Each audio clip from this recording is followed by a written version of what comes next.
I know you guys are thinking it's the wrong time to buy a home right now, because I just saw on CNN this morning, it said 6% home sales have been less.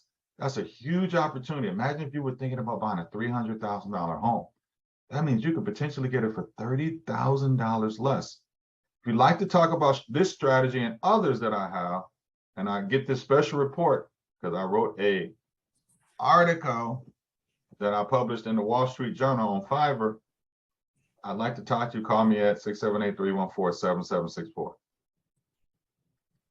If your realtors, if you're upset with your realtor because they're only showing you homes on MLS and you're no longer under contract with them, I could get you access to homes now listed like this list of over 1,000 homes that I just found that is in your search area. They're move-in ready homes, beautiful homes. Call me.